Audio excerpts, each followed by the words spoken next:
Hi friends, ఈరోజు నేను మీకు క్యారెట్ రెసిపీ ఎలా చేసుకోవాలో వీడియోలో చూపించబోతున్నాను. ఇది చేసుకోవడానికి ముందుగా స్టవ్ మీద ప్యాన్ పెట్టుకొని ఆయిల్ కొంచెం వేడయ్యాక తాలింపు గింజలు, జీలకర్ర, అలానే మినపప్పు, శనగపప్పు, అలానే కొంచెం కరివేపాకు, ఒక 2 ఎర్రమిరపకాయలని కూడా వేసుకొని ఆయిల్లో బాగా ఫ్రై చేసుకోవాలి. సో తాలింపు రైస్కైనా, పులిహారకైనా, ఇలాగ క్యారెట్ రైస్లకైనా తాలింపు గింజలు కొంచెం ఎక్కువగా ఉంటే టేస్ట్ బాగుంటుంది. సో ఈ విధంగా కరివేపాకు ఇవన్నీ వేసుకొని, అలానే కొన్ని శనగిత్తనాలను, మీరు తీసుకున్న రైస్ క్వాంటిటీని బట్టి శనగిత్తనాలు, ఒక చిన్న చెక్క ముక్కని, అలానే కొన్ని క్యాషూ నట్స్ కూడా వేసుకొని సిమ్లో పెట్టుకొని లైట్గా ఆ పప్పులు రోస్ట్ అయ్యేలా చేసుకోవాలన్నమాట. మాడిపోకుండా కొంచెం బాగా వేగే వరకు ఆ విధంగా గరిటెతో తిప్పుకుంటూ ఫ్రై చేసుకోవాలి. సన్నగా కట్ చేసిన ఆనియన్స్ను, ఒక 2-3 గ్రీన్ చిల్లీ కూడా ఇవి వేగుతూ ఉన్నప్పుడే వేసుకొని వాటిని కూడా మగ్గేదాకా గరిటెతో తిప్పుకోవాలి. ఆ తర్వాత మనం ముందుగానే తురుము పెట్టుకున్న క్యారెట్ని ఇందులో యాడ్ చేసుకోవాలి. క్యారెట్ తురుము సన్నగా తురుముకొని ఈ విధంగా ఇందులో వేసుకొని ఒక 2 మినిట్స్ లైట్గా ఫ్రై చేసుకోవాలన్నమాట. సో క్యారెట్ కూడా మాడిపోకుండా లైట్గా ఫ్రై చేసుకోవాలి. సో ఈ విధంగా వీడియోలో చూపిస్తున్నట్లుగా మీరు గరిటెతో ఆ విధంగా క్యారెట్ని కూడా ఆ పప్పులన్నింటిలో కలిసిపోయేలాగా ఆయిల్లో వేపుకుంటూ ఉండాలన్నమాట. సో మరీ కర్రీలాగా రోస్ట్ చేయకుండా, ఫ్రైలాగా చేయకుండా లైట్గా దాన్ని మిక్స్ చేసుకోవాలి.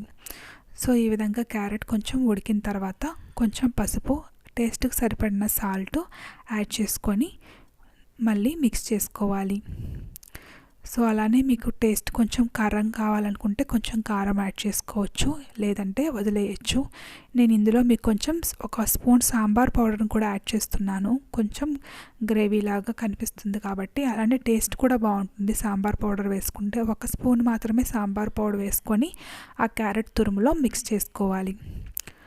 సో మీకు కావాల్సిన గ్రేవీ మిశ్రమం రెడీ అయిపోయింది. మీరు ఆ రైస్ని ముందుగానే బాయిల్ చేసి పెట్టుకొని ఉంటారు కదా.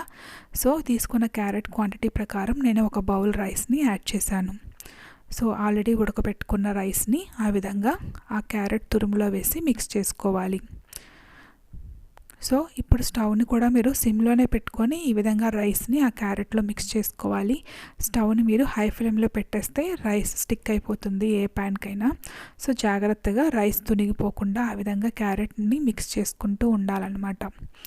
సో సింపుల్గా క్యారెట్ రైస్ రెడీ అయిపోతుందండి. పిల్లలు దాదాపు క్యారెట్ కొంచెం మంది తినరనమాట. ఈ విధంగా తురిమేసి రైస్లో వేస్ట్ చేస్తే వాళ్ళు చాలా ఇష్టంగా తింటారు.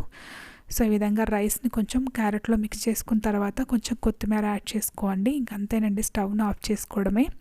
సో సింపుల్ ప్రొసీజర్ అనమాట. మీరు రైస్ ఉడకబెట్టుకొని క్యారెట్ని తురిమేసుకుంటే సరిపోతుంది. లాస్ట్లో ఒక స్పూన్ నిమ్మరసం కూడా యాడ్ చేసుకుంటే కొంచెం పుల్లగా, కారంగా, అలానే టేస్టీగా కూడా అనిపిస్తుంది. చాలా హెల్దీ అనమాట ఈ రెసిపీ. పిల్లలకి స్కూల్ బాక్సులు పెట్టడానికి, కర్రీస్ చేసే టైం లేకపోతే ఈ విధంగా క్యారెట్ని తురిమేసి వాళ్ళకి లంచ్ బాక్స్ రెడీ ఇచ్చేస్తే సరిపోతుందనమాట. సో ఈ విధంగా క్యారెట్ రైస్ని సింపుల్గా, ఈజీగా తయారు చేసుకోవచ్చండి. చాలా హెల్దీ రెసిపీ, అలానే టేస్ట్గా కూడా ఉంటుంది. పిల్లలు కూడా ఎంతో ఇష్టంగా తింటారు. పీనట్స్, క్యాషూ నట్స్ ఇవన్నీ కూడా యాడ్ చేసాం కాబట్టి పిల్లలు కూడా చాలా చక్కగా ఇష్టపడి తింటారనమాట. సో ఫ్రెండ్స్, ఈ వీడియో కనుక మీకు నచ్చితే please like and subscribe my channel, and thanks for watching my videos. Thank you to all.